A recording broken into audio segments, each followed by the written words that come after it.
Cheers, big ears, and welcome to the Beach Travel Wine Podcast. We are your hosts, Leanne. And I'm Lyle. And we are not your usual travel influencers. No, we've decided we want to be travellers that travel under the influence. Okay, good joke? Reasonable. Well, there's plenty of more where that come from. So join us as we travel the world, one wine at a time. Welcome back to the Beach Travel Wine Podcast. Hello, darling. Buenos dias, mi amor. As you can tell by Lyle's, perfecting his Spanish, we are back in Spain today, and we are visiting the third biggest city in España, which is? Valencia. True, Valencia. So tell us a bit about Valencia, honey. Well, Valencia, we travelled from Tarragona to Valencia. It was about a 3-hour train trip. It was about $60 each. And we arrived at the Estacio de Nord, central to the old town. Yeah, and it's a beautiful train station. Sure, it opened in 1852. Yeah. It is. It's an amazing train station. You'd probably do the best description. So, well, it just has some areas of mosaic tile work. There's one area that is just all the walls, the floors, the ceiling are completely covered with these beautiful ceramic tiles and depicting, the history around Valencia as well as, at the train station when it was built and that sort of stuff. And it's just, people just go to look at the tile work in the train station. So we arrived there. It was a hot day. Yeah, the building is actually one of the main works of Valencia Art Nouveau and was declared Good of Culture Heritage in 1987. Yeah, I can see why they would declare it Good of Culture. Sure. We went to our apartment, which was a really nice apartment, not too far from the train station in the old town. We weren't in Valencia for too long, so we wanted to get as much in as we could. And back to the train station. Right next door to the train station is the Plaza de Toros, which is the bull ring. Correct. Yeah, and it's one of the biggest in Spain, and it's still in use. And we were lucky enough to go in there on a Sunday, and it was free. Bonus. Yes. Yeah, it was a bit of an education. We'd never actually been inside a bull ring before. No, we hadn't. It was built between 1850 and 1859, and apparently they got the inspiration to build it from the Colosseum in Rome. Did you know that? Yes, I did, because you mentioned that to me this morning. It is a 48-sided polygon, and it has 384 external arches, so no wonder it looks impressive, right? Yeah. And apparently there's two different prices to go to see the bullfights. One is the lower prices, you sit in the sun, and fair enough. And the dearer prices, you have shade. So not much shade in those bull rings, I wouldn't have thought. Well, Yeah. Oh well, I know where the shade was. Where? In the toilets. Yes, Leanne. Yeah. I was pretty impressed. I've never been to a toilet in a bull ring before. It's tucked in there underneath. Yeah, she got a special surprise when the water flushed. Yes, it did. It actually flushed. But it's also it is an active bull ring, I guess. That's what you call it. But it also is like a museum. Sure. So inside, around under the outside of the seats, inside the actual bull ring itself, there's the history of all the bulls and the bullfighters and, lots of colourful posters, I suppose. Yeah, so that was, we actually really enjoyed that, didn't we? Yeah, we did.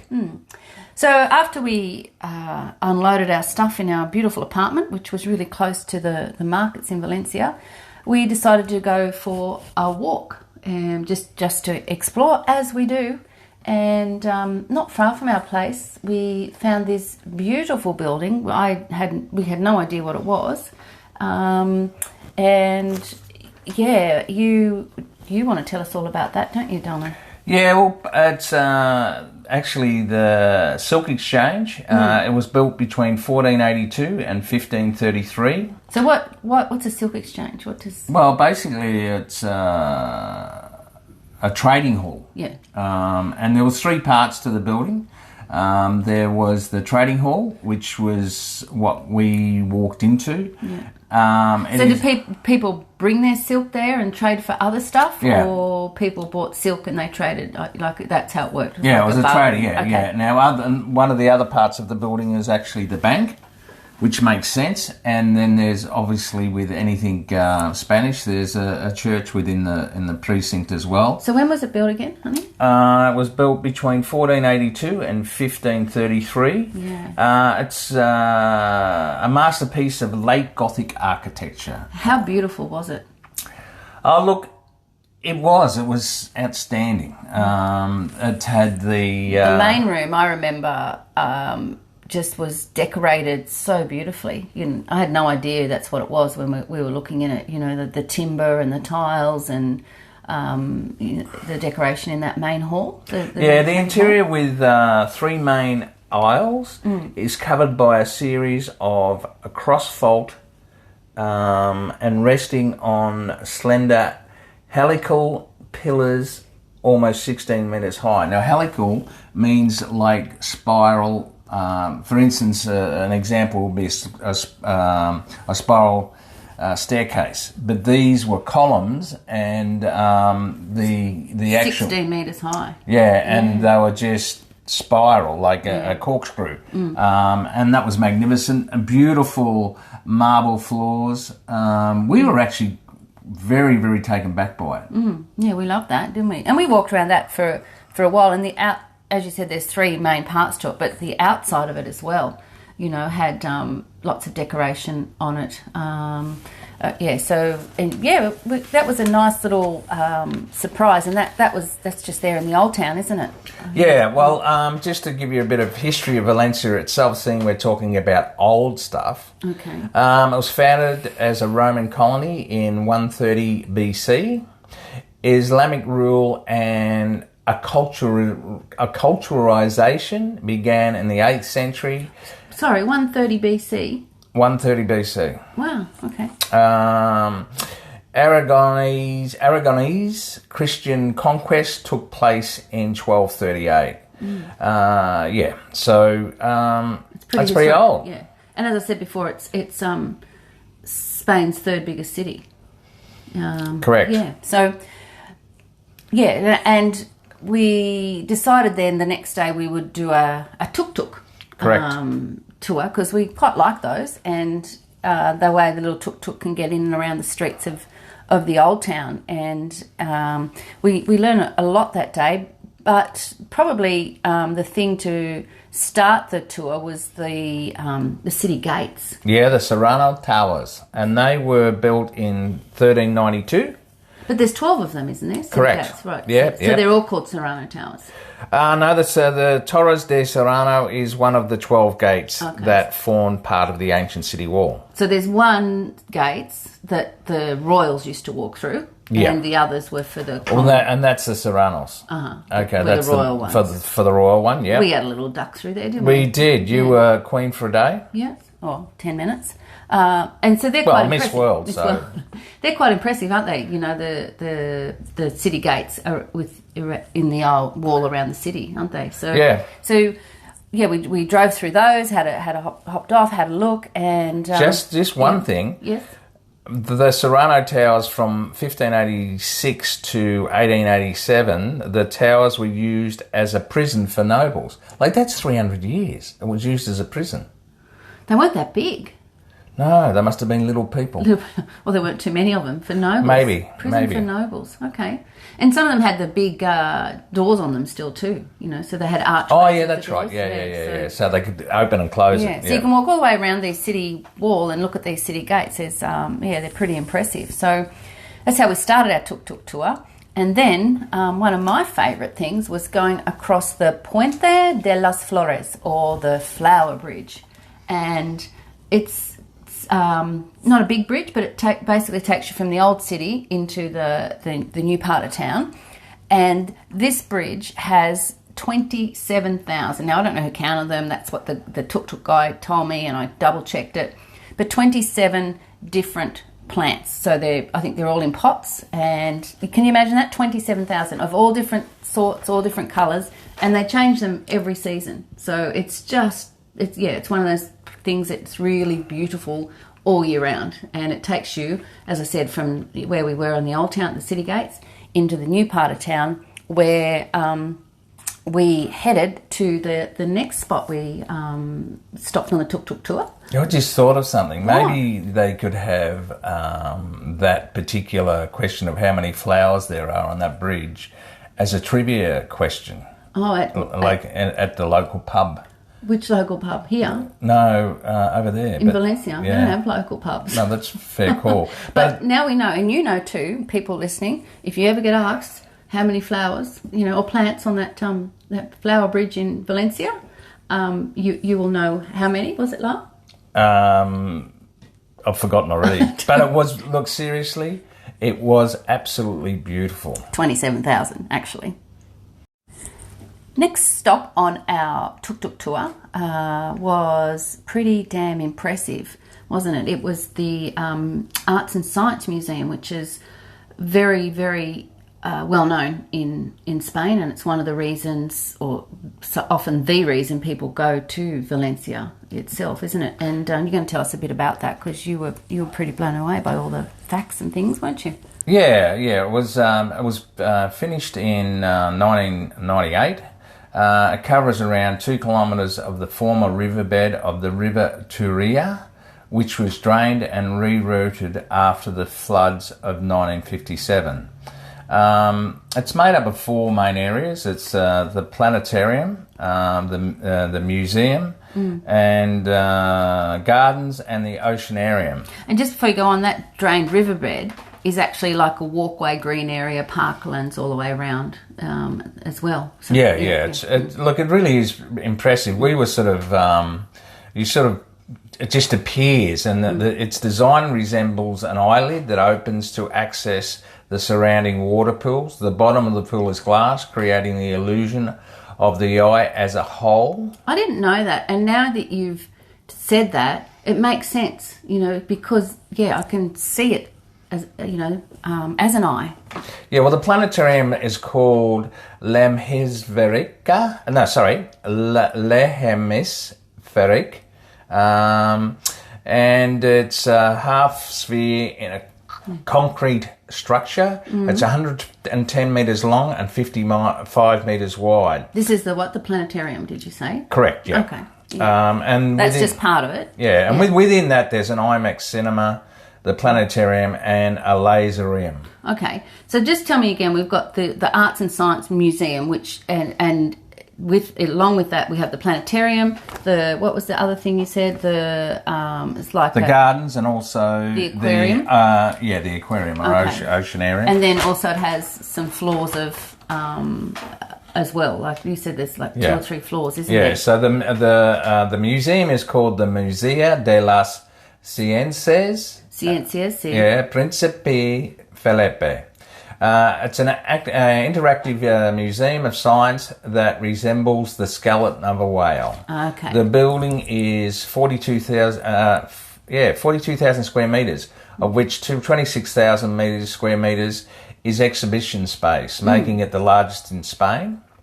Yeah. So they've got lots of interactive, sciencey stuff in there, don't they, on the different floors? Correct. Yeah. So that was impressive. And then I'm not going to try and pronounce the gardens. No, don't do that. Just say the beautiful gardens. The beautiful gardens, an open structure enveloping a landscape walk with plant species indigenous to Valencia. And we walked all through that. That was nice. It had lots of palm trees, didn't it? Yeah. And shrubs and, and the plants were carefully picked to change colour with each season. Oh, so they've got the flower bridge and the dry riverbed, which is now a garden, and the gardens there. So I guess the climate is pretty nice for growing things there. So and the oceanarium's pretty good. Yeah, it's the largest of its type in Europe, spanning 110,000 square metres.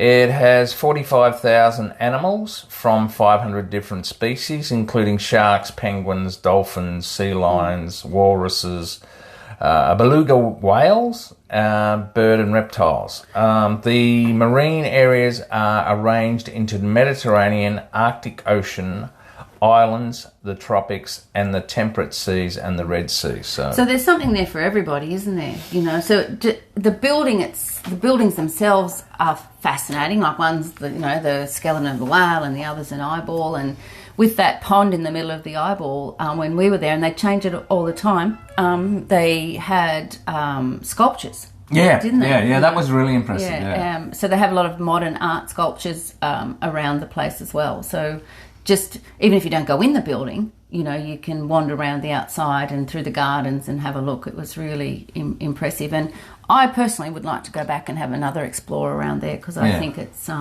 it's definitely worth spending more time at.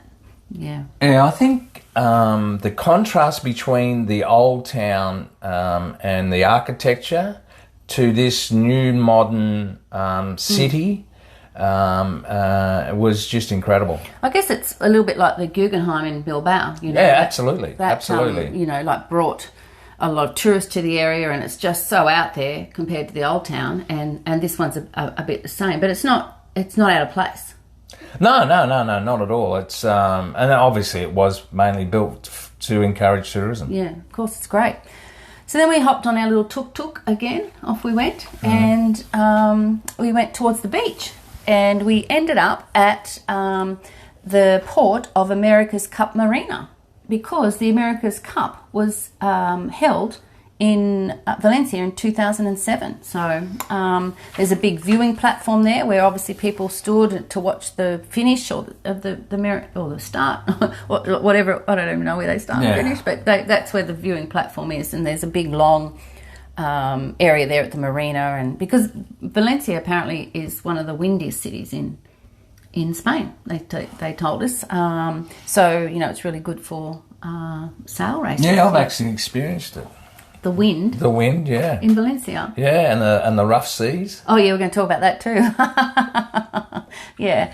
So there's a big long beach area there as well. But that marina where the America's Cup was, you know, lots of yachts and restaurants and stuff there. That was really nice. And then we tuk back into the old town and ended up at the the cathedral of Valencia, didn't we? Basilica of the Assumption of Our Lady of Valencia. Oh, I like their long names, don't they? Yeah, and it was consecrated in 1238. What does that mean?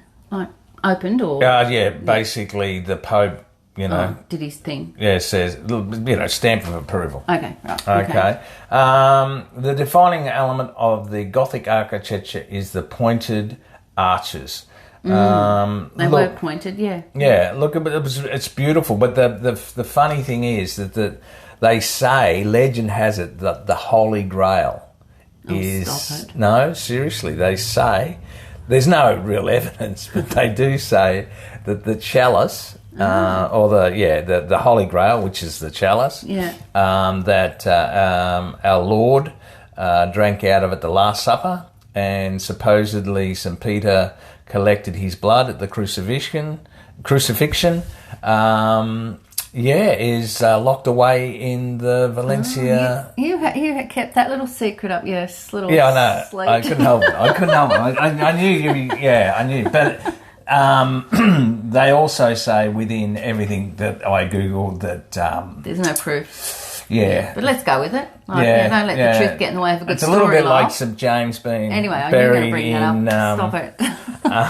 Where is People walk 800 kilometres to go there for that reason, so don't spoil it. Yeah, okay. But there's no real proof. But anyway, here we go. So, but the thing I loved about the cathedral is it's huge, but it's a nice plaza in front of it, and there was always sort of some music and people doing flamenco and singing and the drum playing and stuff. There's a whole lot of activity around the cathedral, either of whatever you said. Valencia, My Lady. Basilica of the Assumption of Our Lady of Valencia. Yeah. There is a Spanish pronunciation of that, but you've warned me not to do. I thought that was Spanish. No. Just a basilica. Just the way you're saying it in your Spanish. Yeah. Your Spanish accent. So we loved the tuk-tuk tour, didn't we? Yeah. So It was well worth taking. The price of admission? Yeah, it was great. Yeah.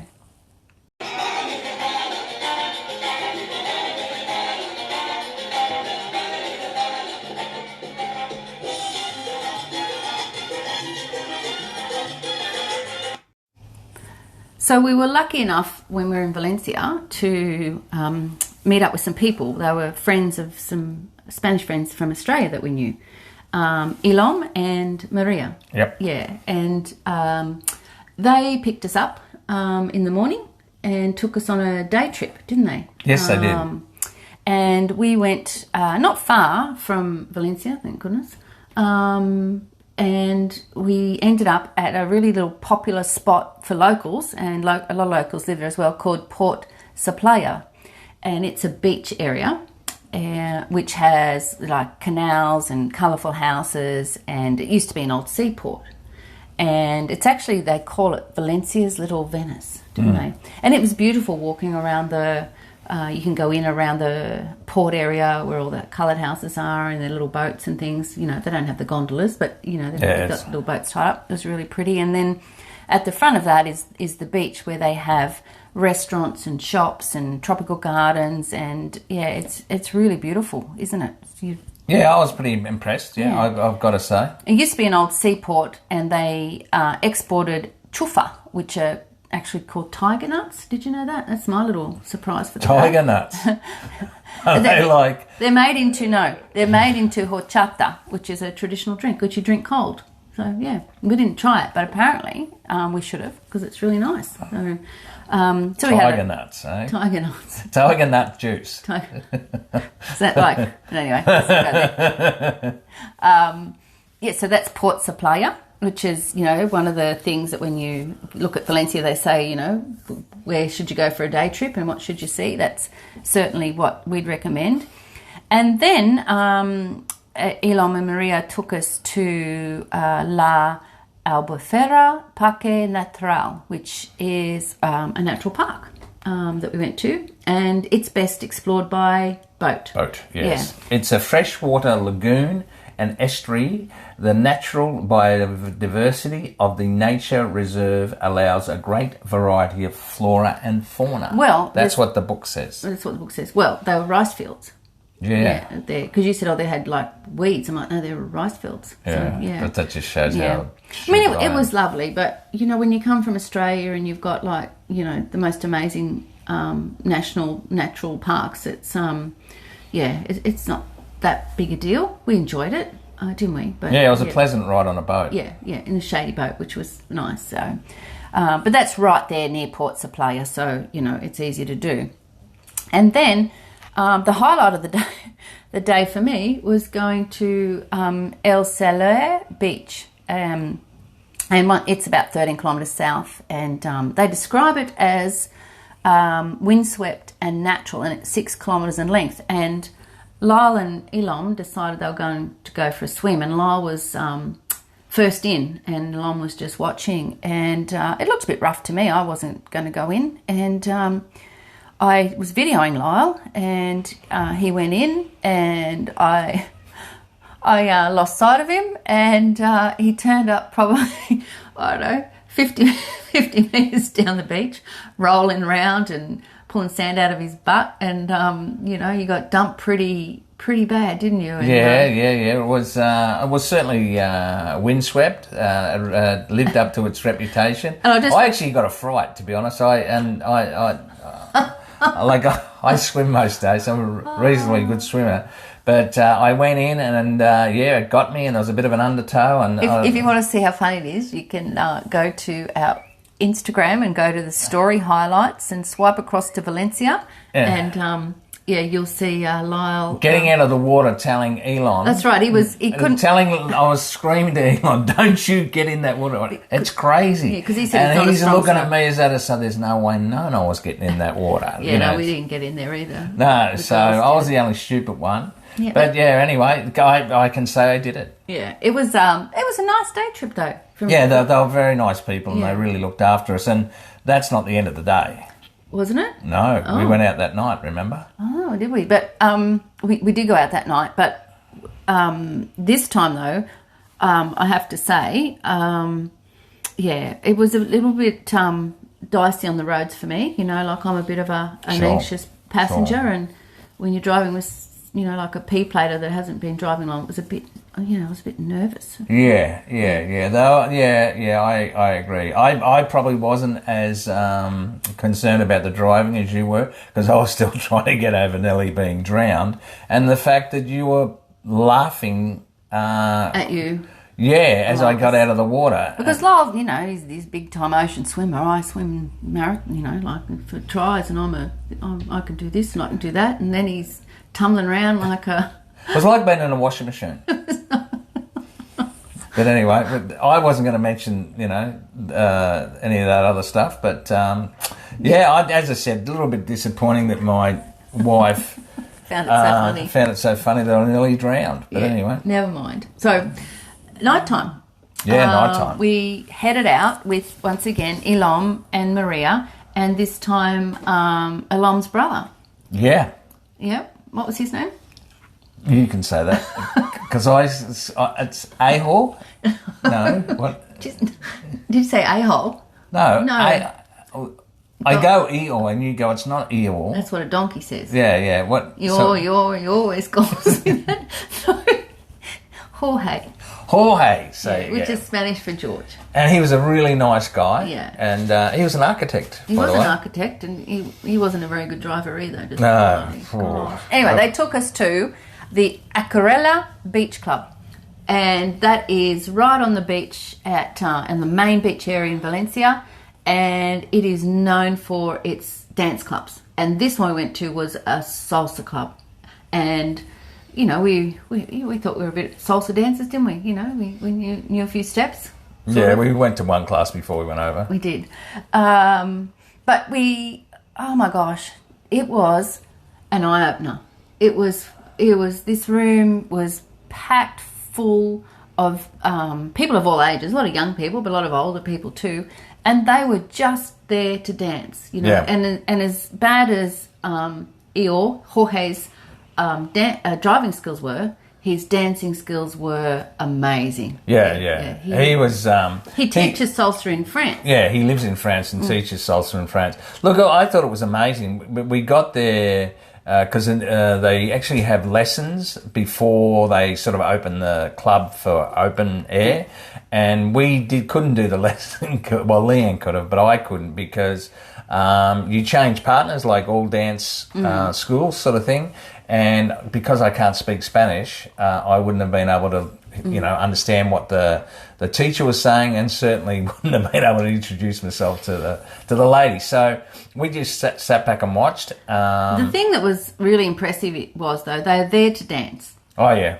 You know, and they're all sort of wanting to dance with the best dancers. So you've got young guys dancing with the older women, like 30s, 40s, and you know, like they're just there to enjoy themselves and dance. You know, they're not getting on the wine or the beer. You know, I think. Yeah, I think Leanne and I were the only two that had a drink the entire night. They were drinking water and stuff. But you know, to say it was one of the sexiest things I've ever seen is not an understatement. It was just incredible how they did it. Like, but it's not. It wasn't offensive. No, but what I couldn't believe is you'd have.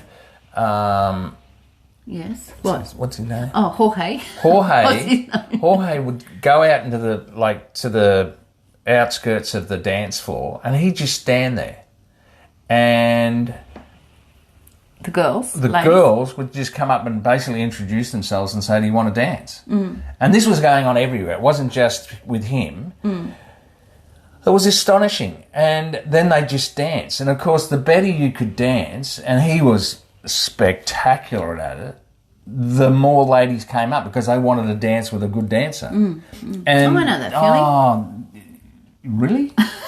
I haven't noticed that. That I want to dance with a good dancer. Was that before we got married?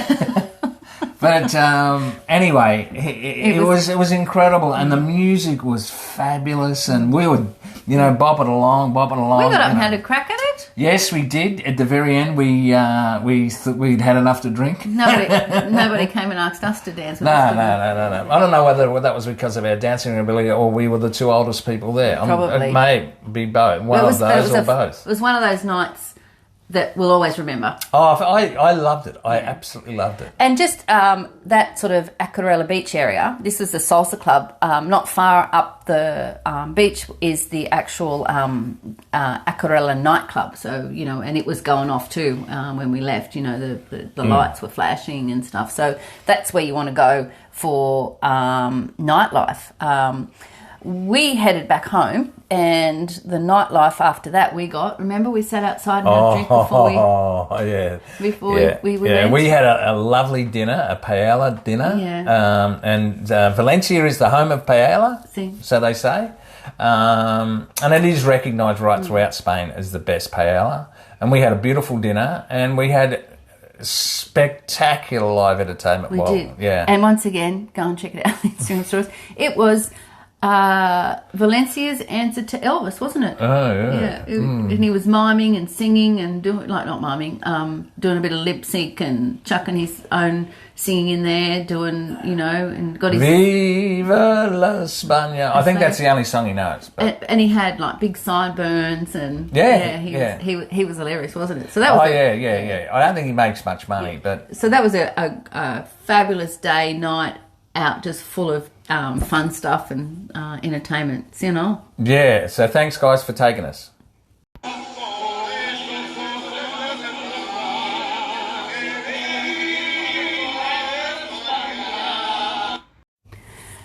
And as we do on each episode, we talk about where was our favourite place to have a vino. So I bet I know where Lyle's is. Where is it? Yeah, the salsa club. Yeah, so Aquarela Salsa Club. Yeah, it was just, the atmosphere was just fabulous. The music, you couldn't help but, toe tap. Yeah. It was just to see how good they can dance. Incredible. And the guys, it's not like Australia where the guys stand around, and just watch the girls dance. The guys were incredible too. So, yeah, that'd be my favourite. Okay. And I think mine was watching, well, there too, but I can't have the same as you because that'd be boring, was watching the Spanish Elvis. It was just, we were sitting out in the plaza, just outside our apartment. It was a nice little area where there's lots of other restaurants and tables out. It's just got that real Spanish atmosphere going on, and just sitting there and watching him having a bit of a sing-along and a bit of a giggle. It was a lot of fun, wasn't it? Yeah, it was hilarious. Yeah. So, as I've said previously, if you would like to see the photos and show notes that go with this episode, it's episode 19, and it's our website is www.beachtravelwine.com. So go there and have a look, or at Instagram at Beach Travel Wine. And as I said, go up to the stories and swipe across to Valencia, and you'll see the tuk-tuk tour. You'll see we went to the museum I was talking about, the science one, the cathedral, did I say the Spanish Elvis, the salsa club, and Lyle being tumbled around in the water. And the railway station. Oh, yeah, the railway station. So, yeah, go see it. And the bull ring, and the toilet flushing in the bull ring. That's quite funny. Yeah. And so go and have a look. And another thing, we're actually loving doing this podcasting, aren't we? We're having a lot of fun doing it. And, we listen to a lot of podcasts ourselves. And often I listen to podcasts and the podcasters say, do us a favour, and go and give us a 5-star rating or do a review. And, I never used to do that until I started podcasting, because I realised what a difference it makes to being found and people being able to find your show. So yeah, we haven't asked you before, but, you know, if you could take the time to go, you know, either on Spotify or Apple Podcasts or on the app you listen to, and just give us a 5-star or a review, we'd really appreciate it. Or share the podcast with someone you think might like it. So what you're really saying, you only want reviews that are 5-star? Oh, why wouldn't they be? No, fair enough. Yeah, okay. Oh, well, you can give us a less if you like, but that would be a bit disappointing. We'd probably cry. Yeah, we would. Yeah. I'd have to have another glass of wine. Anyway, thanks for listening to episode 19, and hasta luego. Adios, amigos.